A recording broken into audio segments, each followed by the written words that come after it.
કેટલા તબક્કા પડે છે કાલે મૌખિક સમજાવ્યું હતું, આજે થોડું વિસ્તારથી આપણે એના વિશે સમજીએ.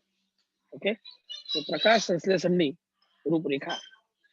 જેમ શ્વસનની પ્રક્રિયાના આપણે જારક શ્વસનના 3 તબક્કા લીધા હતા, ગ્લાયકોલિસિસ, ક્રેબ્સ ચક્ર અને ઓક્સિડેટિવ ફોસ્ફોરાયલેશન. એ જ રીતે પ્રકાશ સંશ્લેષણની પ્રક્રિયાના મુખ્ય 2 સ્ટેપ પડે.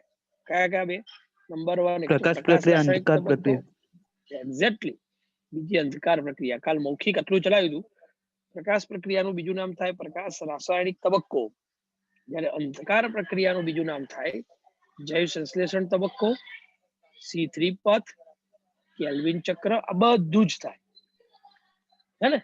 તમે આમાંથી અમુક નામ સાંભળ્યા હશે. આઈ થિંક કેલ્વિન ચક્ર સાંભળ્યું હશે ક્યાંક 10મા ધોરણમાં.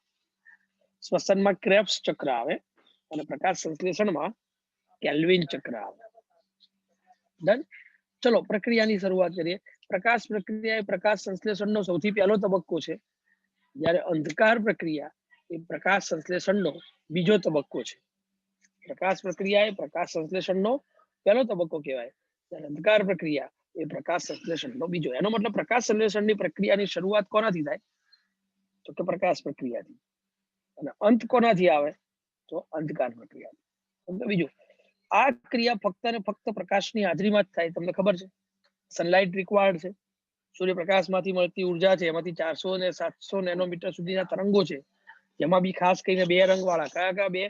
વાદળી અને લાલ. બરાબર. એ તરંગ લંબાઈ ધરાવતા પ્રકાશનું શોષણ કરવાની ક્ષમતા એના પાસે હોય, એટલે એ પ્રકાશની હાજરીમાં થાય. એટલે અંધકાર પ્રક્રિયા કરવા માટે પ્રકાશની બી કોઈ હાજરી હોતી નથી. હાજરીમાં બી થાય, ગેરહાજરીમાં થાય. ટૂંકમાં ઇન શોર્ટ પ્રકાશની કોઈ આવશ્યકતા નથી.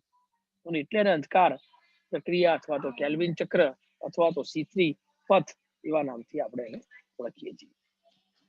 ઓકે. ત્રીજો મુદ્દો, પ્રકાશ પ્રક્રિયા ક્યાં થાય? તો કે પ્રકાશ પ્રક્રિયા હરિતકણના ગ્રીનામાં થાય છે.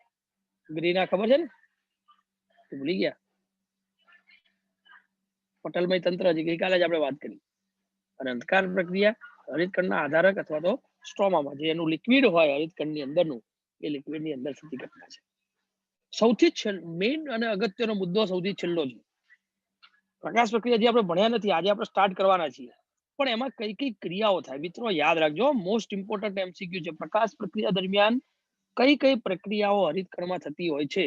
તો કે એ પ્રક્રિયામાં પ્રકાશનું શોષણ, પાણીનું વિભાજન, ઓક્સિજનનો ઉદ્ભવ અને એટીપી તથા NADPH2 નું નિર્માણ થાય છે. મુખ્ય 4 ઘટનાઓ થાય, યાદ રાખવાના છો. 4 તબક્કા કાલ પૂછીશું. કઈ કઈ 4 પ્રક્રિયા થાય? એક તો સૌથી પહેલું થાય પ્રકાશનું શોષણ, absorption of sunlight. Second step, પાણીનું વિભાજન, ફોટોલિસિસ કહેવાય. With the help of water we can break down the water molecule. Splitting of water, that is called પાણીનું વિભાજન. થર્ડ, ઓક્સિજનનો ઉદ્ભવ, oxygen liberation, removal of oxygen. And fourth, the synthesis of ATP and NADPH2. ATP અને NADPH2 નું નિર્માણ થાય. યાદ રહેશે 4 ક્રિયાઓ? ડિટેલમાં ભણાવીશ. આજે આપણે પ્રક્રિયાઓ ચાલુ કરી જ દઈશું. આજની ક્રિયામાં હું તમને એટીપી નું નિર્માણ, પ્રકાશનું શોષણ, પાણીનું વિભાજન, આટલું તો હું આજે બતાવી જ દેવાનો છું. ખબર પડી? બાકીનું આપણે ગુરુવારે પતી જશે. બોલો, પ્રકાશ પ્રક્રિયા દરમિયાન કુલ કેટલી ઘટનાઓ થાય? 4. પ્રકાશ શક્તિનું શોષણ, એટીપી અને NADPH2 નું નિર્માણ, પાણીનું વિભાજન, ઓક્સિજનનો ઉદ્ભવ. એટલે પ્રકાશ પ્રક્રિયામાં O2 પહેલા ઉત્પાદિત થાય. તમે એવું માનતા હોય ને કે CO2 લે અને વનસ્પતિ O2 મુક્ત કરે, એવું નહીં. જો પહેલા તબક્કો પ્રકાશ પ્રક્રિયા છે, પહેલા તબક્કામાં ઓક્સિજન મુક્ત થઈ જાય છે, પછી બીજા તબક્કામાં CO2 લેવાય છે. જો અંધકારમાં શું થાય કે CO2 નું રિડક્શન થાય.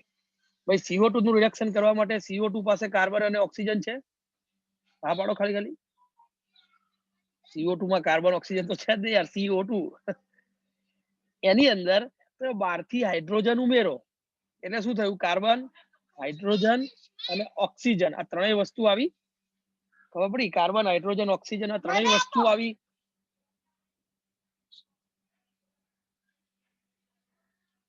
અને તમને ખબર છે CH અને O યુક્ત સંયોજન એટલે આને આપણે કાર્બોદિત કહેવાય. ખબર છે?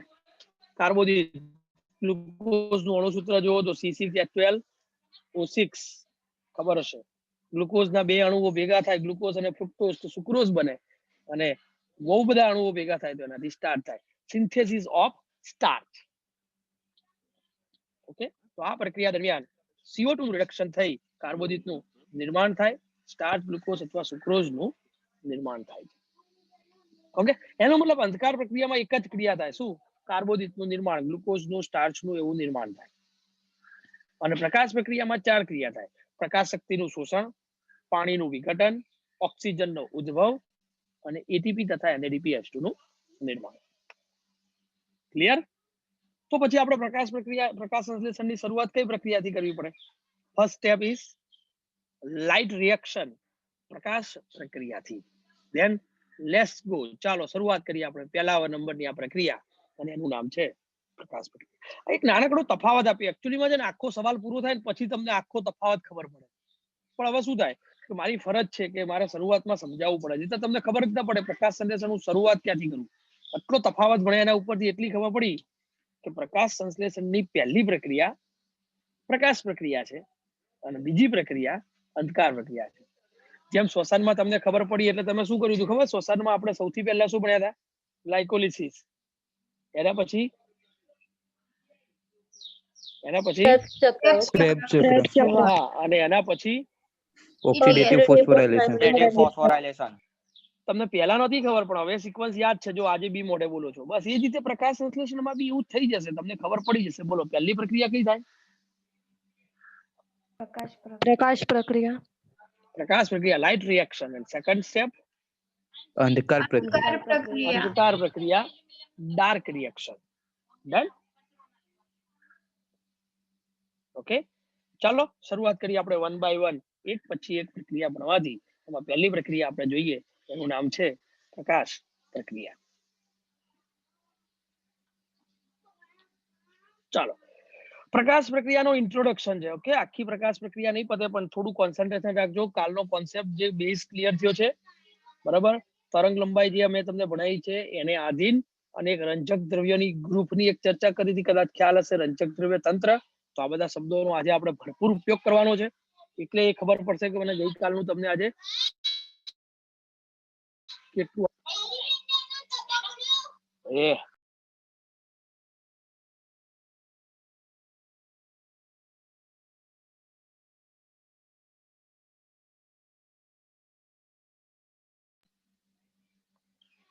ચાલો, તો પ્રકાશ પ્રક્રિયા અથવા તો લાઇટ રિએક્શન ને આપણે સ્ટાર્ટ કરીએ.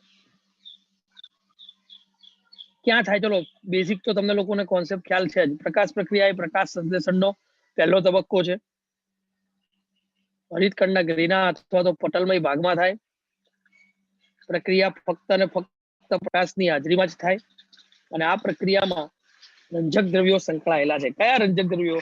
જે આપણે ગઈકાલે ભણ્યા હતા, chlorophyll A, chlorophyll B, carotene, xanthophylls, આ બધા જ. હવે સાંભળો એક નવી વાત, બે મિનિટ લઈ લો પછી આગળ વાત કરું. આ બધા તમામ રંજક દ્રવ્યો છે ને, chlorophyll A, chlorophyll B, carotene, xanthophyll, આ બધું ભેગું મળે ને એટલે એનાથી એક તંત્ર બને. મેં ગઈકાલે બી વાત કરી. એવા તંત્રને રંજક દ્રવ્ય તંત્ર કહેવાય. બોલો કયું તંત્ર કહેવાય એને? રંજક દ્રવ્ય તંત્ર. ઇંગ્લિશ કરો તો રંજક દ્રવ્ય તંત્રને ફોટો સિસ્ટમ કહેવાય. ફોટો પિગમેન્ટ સિસ્ટમ, આમ તો એવું નામ છે, ફોટો પિગમેન્ટ સિસ્ટમ. એને PS કહેવાય. ફોટો મીન્સ P અને સિસ્ટમ નો S. ફોટો એટલે પેલું નથી ફોટોગ્રાફ વાળો, તું નથી તો તારો ફોટો જઈએ.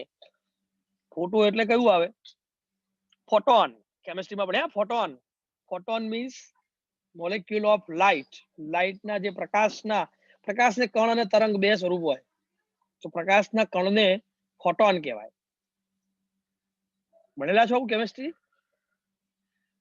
પાર્થિવ પટેલ કેમિસ્ટ્રી, મુગસ? હા ભણેલા. હા, તો એને ફોટોન કહેવાય. એટલે એના ઉપરથી ફોટો સિસ્ટમ નામ પડ્યું, પ્રકાશ તંત્ર. ચલો એનું બીજું નામ આપું ગુજરાતી, પ્રકાશ ગ્રાહી સંકુલ. પ્રકાશ ગ્રાહી સંકુલ મતલબ ખબર પડી? એવું સંકુલ કે જે પ્રકાશને અબ્સોર્બ કરે, પ્રકાશ લઈ લે. એને ઇંગ્લિશમાં કહેવાય LHC, light harvesting complex. Light એટલે પ્રકાશ, હાર્વેસ્ટ એટલે ગ્રહણ કરવું, લાઇટ હાર્વેસ્ટિંગ કોમ્પ્લેક્સ, LHC. તો બધું જ યાદ, આ બધા શબ્દો આવડવા જોઈએ. નીટમાં ગમે તે શબ્દ પૂછાય. ઓકે, રંજક દ્રવ્ય તંત્ર, ફોટો સિસ્ટમ, પીએસ પ્રકાશગ્રાહી સંકુલ, લાઇટ હાર્વેસ્ટિંગ કોમ્પ્લેક્સ અને એલએફસી. ક્લિયર? હવે આ છે શું? ચાલો કોણ કહેશે? કોને કહેવાય પ્રકાશગ્રાહી સંકુલ અથવા તો રંજક દ્રવ્ય તંત્ર, ફોટો સિસ્ટમ, એલએચસી, પીએસ? શું છે આ? anyone from you?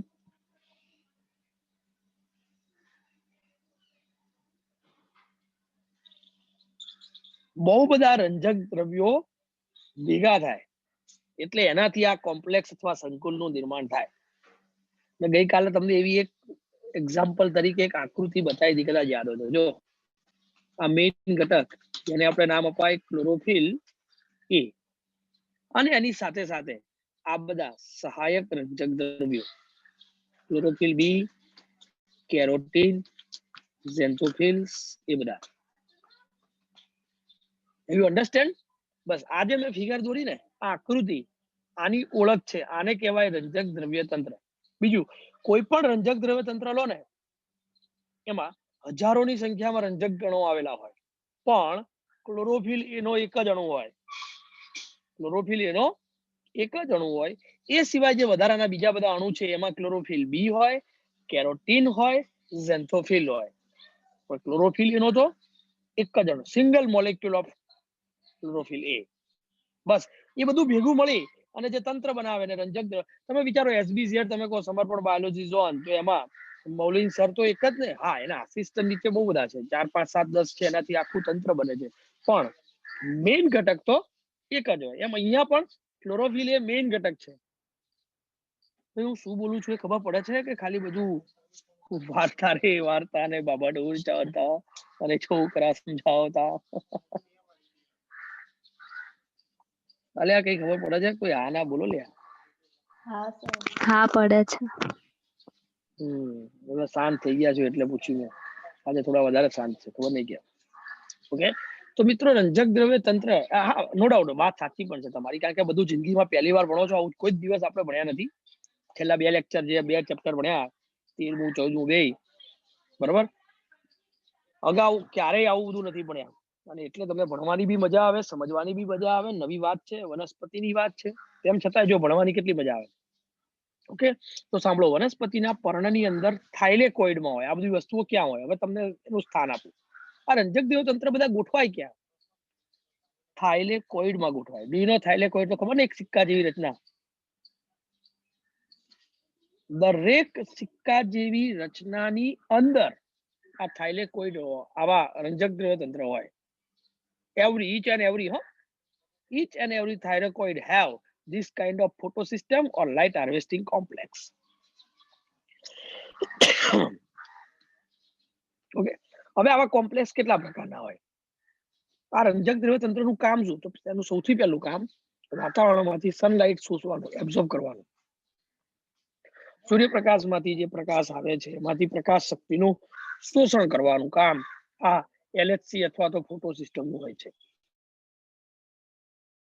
હવે કયા કયા લાઇટનું શોષણ કરી શકે? કરી તો બધા શકે, 400 નેનોમીટર થી 700 નેનોમીટર, પણ વનસ્પતિ પાસે મુખ્ય 2 રંજક દ્રવ્યો છે જે પ્રકાશ સંશ્લેષણની ક્રિયા માટે ખૂબ આવશ્યક છે. મેઇન 2 છે, તે મેં બતાવ્યા છે નીચે. ચાલો આપણે એના તરફ આગળ વધીએ. કયા કયા 2? પહેલું PS1 અથવા LHC1. આઈ નથી હો, આઈ નથી, રોમનમાં એકડો લખ્યો છે. ભૂમિ તારો કેમેરો બંધ આવે છે બેટા. અને બીજું PS2 અથવા LHC2. આ પાછળ 2 લખ્યા છે, રોમનમાં બગડો છે, ખબર પડે છે રોમન? હા, લોચા ના મારતા. પાછું કે PSI, પેલી કાવ્યા તો કે PSI ને PSII ને. કાવ્યા PSI નથી, PS1 અને PS2 છે. કાવ્યા પછી મારે જેવી ખરી ને એટલે પછી મારે એને સમજાવી દેવું પડે. કાવ્યા ખબર પડી ને? PSI નથી. હા સર. હા, તને પાછું PSI યાદ આવે. પપ્પાને બતાવજો, પપ્પા ખુશ થઈ જશે. અઠ્ઠા સાહેબ PSI ને એવું ભણાવે છે એમ ને. ઓકે, PS1 અથવા તો LHC1 અને બીજું PS2 અથવા LHC2. ચલો, PS1 શું કામ કરે? ભાઈ આ 1 અને 2 એવું નામ, એટલે આ પહેલું ના બીજું એવું નથી. જો જેની શોધ પહેલા થઈ એને PS1 કહ્યું, શોધને આધારિત નામ છો, એ પણ કહી દઉં છું. જેની શોધ પછીથી થઈ એને PS2 કહ્યું છે. ઓકે, PS1 PS2 કહેવા પાછળનો મુખ્ય હેતુ કશો જ નથી, શોધ જે પ્રમાણે થઈ એ પ્રમાણે નામ મળ્યું. વનસ્પતિમાં પહેલું PS1 શોધાયું એટલે આપણે એને PS1 નામ આપ્યું. બીજી રંજક દ્રવ્ય સિસ્ટમ PS2 શોધાઈ એટલે આપણે એને PS2 કહ્યું. ઓકે, PS1 અને PS2. હવે PS1 શું કામ કરે? તો કે એનું પ્રક્રિયા કેન્દ્ર એટલે ક્લોરોફિલ એ કહેવાય. રંજક દ્રવ્ય તંત્રનું મેઇન સેન્ટર એ પ્રક્રિયા કેન્દ્ર. ક્લોરોફિલ એ વાતાવરણમાંથી 700 નેનોમીટરની તરંગ લંબાઈનું શોષણ કરે છે. સૌથી વધુ શોષણ 700 નેનોમીટર તરંગ લંબાઈનું થાય, અને એટલા માટે એનું એક બીજું નામ પણ પડ્યું. અને PS1 ન કેવું હોય ને તો એને P700 પણ કહેવાય. વાય? કેમ P700? તો PS1 નું બીજું નામ થઈ ગયું P700, કારણ કે વાતાવરણમાંથી 700 નેનોમીટર તરંગ લંબાઈ ધરાવતા પ્રકાશનું શું કરે છે? શોષણ કરે છે. તો જે રંજક દ્રવ્ય તંત્રમાં રહેલો ક્લોરોફિલ એનો અણુ વાતાવરણમાંથી 700 નેનોમીટર તરંગ લંબાઈ ધરાવતા પ્રકાશનું શોષણ કરે એને આપણે PS1 કહેવાય, અથવા LHC1 light harvesting complex 1. Okay, ચલો PS2 કોને કહીશું? PS2 શોષણ કરવાની તરંગ લંબાઈ જ યાદ રાખવાની છે, કશું જ નહીં. પ્રક્રિયા કેન્દ્રમાં ક્લોરોફિલ એનો અણુ 680 નેનોમીટરનું સૌથી વધુ પ્રકાશનું શોષણ કરે. ઘરે તો ગામભરની બધી જ પ્રકાશ તરંગ લંબાઈ શોષી શકે, પણ 680 નેનોમીટરનું સૌથી વધારે શોષણ એ કરે, અને એટલા માટે એને એનું બીજું નામ ખબર પડશે? કોઈ કહેશે?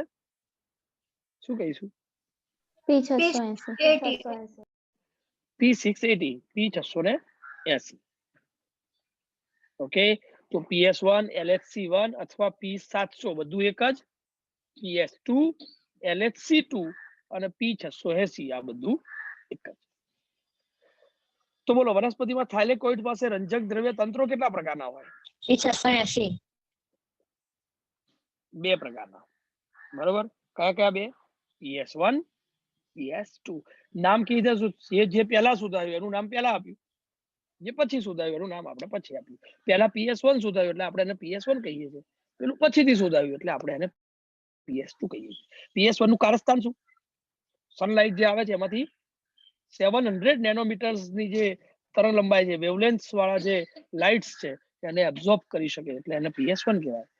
જે સનલાઇટ છે એમાંથી 680 નેનોમીટર તરંગ લંબાઈ જે છે એવા પ્રકાશનું મેક્સિમમ જો શોષણ થઈ શકતું હોય તો એને આપણે PS2 કહેવાય. એટલે PS2 ને P680 કહેવાય અને PS1 ને P700 કહેવાય. હું બધું બબે 3 વાર ચલાવું છું. કેમ? એકદમ નવી વાત છે, જલ્દી આવડે એવું નથી. આ ટિપિકલ વાત છે, પણ ઈઝી છે. તમે 2 વાર 3 વાર ભણો તો આવડી જાય, સાવ ન આવડે એવી વાત નથી, હે ને? Have you understand? ખબર પડી ભાઈ? What is meaning of photosystem or what is meaning of LHC complex, light harvesting complex? ક્યાં હોય આ બધા સંકુલો? ક્યાં હોય? થાઇલેકોઇડમાં. યસ, વનસ્પતિના પર્ણના હરિત કણના થાઇલેકોઇડની અંદર. હા, થાઇલેકોઇડની બહાર નહીં, થાઇલેકોઇડની અંદર. Okay, very good. ચલો સેજ આગળ વધીએ. હવે ક્લોરોફિલ એનો જે મેઇન અણુ છે તથા હજારો અન્ય સહાયક રંજક દ્રવ્યો ભેગા મળીને જે તંત્ર બનાવે એને રંજક દ્રવ્ય તંત્ર કહેવાય. મેં હમણાં આકૃતિ બતાવી એ મુજબ હજારો રંજક દ્રવ્યો ભેગા મળીને આ તંત્ર બને છે, પણ એમાં ક્લોરોફિલ એનો તો કેટલો અણુ હોય? સિંગલ. હા, યાદ રાખજો, ક્લોરોફિલ એક જ હોય. બોસ એક જ હોય ને? બોસનો બોસ કોઈ ના હોય. અહીંયા તો હોય, બોસનો બોસ છે, તમને ખબર છે? બરાબર, તો ક્લોરોફિલ એ સિંગલ અણુ. બાકી બધા અન્ય સહાયક રંજક દ્રવ્યો ક્લોરોફિલ બી, કેરોટીન અને ઝેન્થોફિલ. ચલો, પ્રત્યેક ફોટો સિસ્ટમમાં રંજક દ્રવ્યો હોય છે જે પ્રકાશગ્રાહી સંકુલનું નિર્માણ કરે છે, જેને આપણે એન્ટેની અથવા એન્ટેના પણ કહેવાય. સાંભળો, એન્ટેની અથવા એન્ટેના. એન્ટેના આપણે ખબર છે ઘેર, આ તો અત્યારે તો જૂના જમાના થઈ ગયા, સોરી નવા જમાના, પણ જૂના જમાના પપ્પાને પૂછજો. તમારા પપ્પા જયારે આપણા જેટલા હતા તો, અથવા દાદા હોય તો દાદાને પૂછજો. ટીવી ચલાવવા માટે છે ને ધાબાની ઉપર એક પેલું એન્ટેના લગાવ્યા. કદાચ તમે બી બહુ નાના હશો ને જોયા હશે ક્યાંક એન્ટેના. હવે તો બધા અદ્રશ્ય થઈ ગયા, હવે તો બધા ટીવી એન્ટેના જોતા હતા. પછી જૂનો રેડિયો કોઈના ઘરમાં હોય ને તો તમે જો એની ઉપર આમ ટાવર પકડવા માટે એક એન્ટેના હોય. બસ આને એન્ટેના એટલે જ કહેવાય. એન્ટેનાનું બેઝિક ફંક્શન શું? ફિઝિક્સ છે. ચોક્કસ વેવલેન્થ એટલે કે ચોક્કસ તરંગ લંબાઈને એબ્ઝોર્બ કરવાનું કામ કરે છે, ચોક્કસ તરંગ લંબાઈને ગ્રહણ કરવાનું કામ એ આ કરે. બરાબર. તો અહીંયા પણ આ રંજક દ્રવ્ય તંત્ર એ વનસ્પતિ માટે એન્ટેના સમાન છે. અન્ડરસ્ટેન્ડ? એન્ટેના પ્રકાશને ગ્રહણ કરવાનું. બીજું તમને ખબર છે તમારા ઘરમાં અત્યારે પેલી ડીશ ટીવી હોય કે એરટેલ ની ટીવી પેલી હોય અથવા જીટીપીએલ નું ચેનલ આવતી હોય, એમાં ચેનલોના નંબર હોય, ખબર છે? ચેનલ નંબર 1, 2, 3, 4 એમાં અલગ અલગ નંબર આવે. કદાચ તમે ચેનલને કોઈ દિવસ સેટ કરી હોય તો તમને રિમોટમાં ખબર હશે, એની એક વેવલેન્થ લખેલી હોય બાજુમાં, ફ્રીક્વન્સી લખેલી આવે, અને ફ્રીક્વન્સી મુજબ 1,000 નંબરની ચેનલ આપણને સેટ થાય. કેમ ખબર છે? તો દાખલા કે ઝી ટીવી હોય તો ઝી ટીવી વાળાએ પોતાની એક ચોક્કસ વેવલેન્થ, એક ચોક્કસ વેવલેન્થ ના તરંગો એ છે ને પ્રોડ્યુસ કરે અને વાતાવરણમાં મૂકે. એકચ્યુઅલીમાં એ તરંગો ત્યાંથી ક્યાં જાય ખબર છે? સેટેલાઇટમાં જાય. સેટેલાઇટ થી તરંગ આપણા ઘેર જે પેલી ડીશ અથવા ચેનલ જે હોય છે, ખબર પડી, એની અંદર એન્ટેના સાથે એ મેચ કરે. એન્ટેના એ તરંગોને એબ્ઝોર્બ કરે, અને એટલે તમારા ટીવીમાં એ ચલચિત્ર પ્રદર્શન, પિક્ચર, મૂવી જે તમે જોવો છો એ બધું તમને દેખાય. આ એની બેઝિક થીમ છે. એવું જ વનસ્પતિમાં આ બધું આપણે જે બનાવ્યું ને એ વનસ્પતિના આ પ્રકાશ સંશ્લેષણના ગુણધર્મો ઉપરથી મનુષ્યોએ આ બધી વસ્તુ બનાવી. હો, બાકી ટીવી અને મોબાઈલ અત્યારે ના હોત, જો આ એન્ટેનાની આપણને ખબર ના પડી હોત તો. મતલબ વિશ્વનું આ કુદરતી એન્ટેના વનસ્પતિની અંદર છે. અને વનસ્પતિના દરેક પાંદડાની અંદર આવા ચોક્કસ એન્ટેના છે. અને એન્ટેના શું કામ કરે છે? સનલાઇટમાંથી ચોક્કસ લાઇટના તરંગ લંબાઈને શું કરે છે? એબ્ઝોર્બ કરે છે. Have you understand? આ તમામ રંજક કણો હરિતકણના થાઇલેકોઇડમાં આવેલા હોય છે. ચલો, આ રંજક દ્રવ્યતંત્રો વિવિધ તરંગ લંબાઈના પ્રકાશનું શોષણ કરી પ્રકાશને વધારે કાર્યક્ષમ બનાવવામાં મદદ કરે છે. અને એને આખી હવે પ્રકાશ પ્રક્રિયાના બે ભાગ સાંભળો. પ્રકાશ સંશ્લેષણની બે પ્રક્રિયા, પ્રકાશ પ્રક્રિયા અને અંધકાર પ્રક્રિયા. હવે એમાં આપણે પ્રકાશ પ્રક્રિયા શરૂ કરી. હવે એમાં ધ્યાન રાખો, પ્રકાશ પ્રક્રિયાના બે સ્ટેપ. પ્રકાશ પ્રક્રિયા બે સ્ટેપમાં થાય. પહેલું સ્ટેપ શું? તો કે પહેલા સ્ટેપને કહેવાય ફોટોલિસિસ, મતલબ પાણીનું પ્રકાશ પ્રેરિત વિઘટન. અને બીજું સ્ટેપ થાય એને વિજાણુ પરિવહન તંત્ર, ઇટીએસ, ઇલેક્ટ્રોન ટ્રાન્સપોર્ટ સિસ્ટમ, અથવા એને ફોટો ફોસ્ફોરાઇલેશન કહેવાય. પેલું ઓક્સિડેટિવ ફોસ્ફોરાઇલેશન હતું, ત્યાં ઇટીએસ હતું, યાદ છે? શ્વસનમાં. અને આ ફોટો ફોસ્ફોરાઇલેશન છે, એમાં ઇટીએસ. જ્યાં ફોસ્ફોરાઇલેશન આવે ને ત્યાં ઇટીએસ હોય જ, એટલું યાદ રાખવું. Electron transport system. ઓકે. અને ઇટીએસ ના પાછા બે ભાગ પડે છે, ચક્રીય ઇટીએસ અને અચક્રીય. મતલબ ચક્રીય ફોટો ફોસ્ફોરાઇલેશન અને અચક્રીય ફોટો ફોસ્ફોરાઇલેશન. મતલબ વિજાણુ પરિવહન તંત્રના પાછા બે ભાગ પડે, ચક્રીય અને અચક્રીય. મતલબ આખી લાંબી પ્રોસેસ આ રીતે થાય. વનસ્પતિમાં જો લાઇનસર ભાગ પાડવા હોય ને તો આ રીતે થાય. સૌથી પહેલી પ્રકાશ સંશ્લેષણની ક્રિયામાં થોડું ડેપ્થમાં જઈને વાત કરો તો ફોટોલિસિસ નામની પ્રક્રિયા થાય, એટલે પાણીનું વિઘટન થાય. ગોખી નાખજો ના ખબર પડે તો. પાણીનું વિઘટન નામની પ્રક્રિયા થયા પછી ચક્રીય ફોટો ફોસ્ફોરાઇલેશન નામની ક્રિયા થાય. એના પછી અચક્રીય ફોટો ફોસ્ફોરાઇલેશન થાય, અને એના પછી અંધકાર પ્રક્રિયા થાય. અન્ડરસ્ટેન્ડ? આગળના 3 સ્ટેપ કીધા એ બધી પ્રકાશ પ્રક્રિયા, અને પાછળનું એક જ સ્ટેપ અંધકાર પ્રક્રિયાનું. બોલો, લાઇનસર 4 પ્રક્રિયા કઈ રીતે થાય પ્રકાશ સંશ્લેષણમાં? આમ તો 2 સ્ટેપ જ થયા, પહેલી પ્રકાશ, બીજી અંધકાર. પ્રકાશના 3 સ્ટેપ. આમ તો મુખ્ય 2, પણ લાઇનસર ગોઠવી આપું તો 3 થાય. પહેલું પાણીનું વિઘટન, બીજું ચક્રીય ફોટો ફોસ્ફોરાઇલેશન, ત્રીજું અચક્રીય ફોટો ફોસ્ફોરાઇલેશન, અને ચોથું અંધકાર પ્રક્રિયા. હજુ એકવાર બોલું છું, બરાબર? મગજમાં ઉતાર દો. પહેલી ફોટોલિસિસ, પાણીનું પ્રકાશ પ્રેરિત વિઘટન. બીજું ચક્રીય ફોટો ફોસ્ફોરાઇલેશન. ત્રીજું અચક્રીય ફોટો ફોસ્ફોરાઇલેશન. અને ચોથું ડાર્ક રિએક્શન, અંધકાર પ્રક્રિયા. ડન? તો હવે પછીનું ચેપ્ટર આપણે સળંગ આ 4 પ્રોસેસ ભણવાની છે. લાઇનસર આ 4 પ્રક્રિયા ભણવાનું છું. જેમ શ્વસન ઓક્સિડેટિવ ફોસ્ફોરાઇલેશન ભણ્યા, એમ પ્રકાશ સંશ્લેષણમાં લાઇનસર આપણે આ 4 પ્રક્રિયા ભણવાના છીએ. ડન? ઓકે. તો બોલો, હવે પછીનો નેક્સ્ટ ક્વેશ્ચન શું હોવો જોઈએ? તમે મને કહો. પાણીનું વિઘટન. પાણીનું પ્રકાશ પ્રેરિત વિઘટન, અથવા તો એને ફોટોલિસિસ કહીશું આપણે.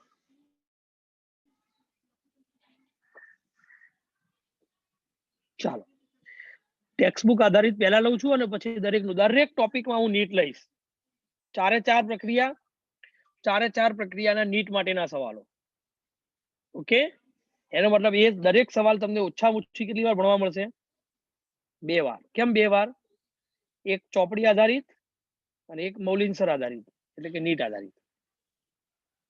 જે નીટ આધારિત એ મારી કલ્પના છે, કલ્પના નથી, વાસ્તવિકતા જ છે, ચિંતા ના કરો, સાચી વાત જ છે. ગપ્પા નહીં મારવાના. અને ચોપડીનું એ તો તમારી ટેક્સ્ટબુકમાં જે આપેલું છે એ જ છે. તો ચાલો, ફોટોલિસિસ, પાણીનું પ્રકાશ પ્રેરિત વિઘટન, પહેલો ટોપિક. વ્યાખ્યા જોઈ લો. પ્રકાશ શક્તિ દ્વારા પાણીના અણુના વિભાજનની ક્રિયાને ફોટોલિસિસ અથવા તો પાણીનું પ્રકાશ પ્રેરિત વિઘટન કહેવાય. જો શું કીધું? પ્રકાશ શક્તિની મદદથી પાણીના અણુનું વિઘટન થવાની ક્રિયાને પાણીનું પ્રકાશ પ્રેરિત વિઘટન કહે છે. ખબર પડી? મતલબ આપણી પાસે પાણીનો એક વોટર મોલેક્યુલ છે, જોઈ લો ને તમે, જોઈ લો ને, આ પાણીનો એક અણુ છે, 2 અણુ લીધા, એમાં બહારથી સનલાઇટ આવે, કોઈ પણ અણુને તોડવા માટે ઉર્જા જોઈએ, આવું કેમિસ્ટ્રી કહે છે. તો અહીં આ અણુને તોડવા માટે ઉર્જા ક્યાંથી મળશે? પ્રકાશ શક્તિમાંથી. સાંભળો, આને ફોટોલિસિસ નામ કેમ આપ્યું? લિસિસ મતલબ તોડવું, પાણીને તોડીએ છે ને, with the help of water molecule, અરે with the help of photon. પાણીના અણુને પ્રકાશ શક્તિ દ્વારા તોડવાની ક્રિયા. સનલાઇટ એક એનર્જી છે ને, તો એ એનર્જી દ્વારા પાણીના અણુનું વિઘટન થાય. બસ તે ઘટનાને પાણીનું વિભાજન, પાણીનું વિઘટન, ફોટોલિસિસ, ખબર પડી? જે નામ તમારે આપવા થાય છે એ બધા નામ આપણે આપી શકીએ. તો જો પાણીના 2 અણુનું એક સમયે વિઘટન થાય એવું ટેક્સ્ટબુક કહે છે, તો એમાંથી છૂટું પડે કોણ? બોલો, 4H+ છૂટા પડે. H2 હોય તો 2H+ પડે, 2H2O છે તો 4H+, 4H+ અને 4 ઇલેક્ટ્રોન એટલે 4H થયા, અને O2 એટલે 2 O થઈ ગયા, 4 2H2O. આવડશે સમીકરણ? બહુ સહેલું છે. 2H2O gives 4H+ plus 4 electron plus oxygen. જુઓ તો મિત્રો, આમાં એક સાથે 2 ક્રિયા થઈ, ઓક્સિજન મુક્ત થઈ ગયો, પાણીનું વિઘટન પણ થયું અને ઓક્સિજન ઉત્પાદિત પણ થઈ ગયું. મતલબ પ્રકાશ પ્રક્રિયામાં મેં તમને કીધું ને 4 પ્રક્રિયા આવે, એમાંની 2 પ્રક્રિયા થઈ ગઈ, એક પાણીનું વિઘટન અને ઓક્સિજનનો ઉદ્ભવ. બસ હવે આની આ થિયરી સ્વરૂપે લખવાનું. લ્યા, તમને ના આવડે એટલું લખતા, તમે આમ તો બધું ગપ્પા મારીને પિક્ચરની સ્ટોરી લખી નાખો આખી બાયોલોજીમાં, તો આટલું ના ફાવે સમીકરણ ઉપર, હે ને? ચાલો જો શું થાય. પાણીના વિભાજનની ક્રિયા PS2 સાથે સંકળાય. PS2 એટલે શું? ચાલો હવે તમે જવાબ, યોર ટર્ન. મેં બહુ સમય લીધો, હવે તમારો વારો. રંજક દ્રવ્ય તંત્ર. હા, રંજક દ્રવ્ય તંત્ર 2 જે 680 નેનોમીટરનું શોષણ કરે. ઓકે, એનો મતલબ આ વિભાજનની પ્રક્રિયા PS2 સાથે સંકળાયેલી ક્રિયા છે. ખબર પડી? રંજક દ્રવ્ય તંત્ર 2 સાથે સંકળાયેલી ક્રિયા છે. ચલો, પાણી એટલે H2O, એ વિભાજન થાય એટલે એમાંથી શું છૂટું પડે? H+, ઓક્સિજન અને ઇલેક્ટ્રોનમાં વિભાજન પામે છે. ફરી એકવાર, પાણીનું જ્યારે વિભાજન થાય ત્યારે પાણી શેમાં શેમાં વિભાજિત થાય? હાઇડ્રોજન, ઇલેક્ટ્રોન અને ઓક્સિજન. આમાંથી મુક્ત થતો ઓક્સિજન એ પ્રકાશ સંશ્લેષણની એકમાત્ર વાસ્તવિક નિપજ છે. કહીએ છે ને, ઓક્સિજન વાતાવરણમાં સીધો જતો રહે, આ ઓક્સિજન ક્યાંય યુટિલાઇઝ થતો નથી, સીધો ક્યાં ચાલ્યો જાય છે? વાતાવરણમાં ચાલ્યો જાય છે. અને વિજાણુ પરિવહન તંત્ર માટે PS1 માંથી દૂર થયેલ ઇલેક્ટ્રોન PS2 દ્વારા પૂરા પાડવામાં આવે છે. આ સેન્ટેન્સ આવતીકાલે ખબર પડશે. કે છેલ્લું સેન્ટેન્સ અત્યારે સમજવાનો ટ્રાય નહીં કરો, હું કાલે તમને સમજાવીશ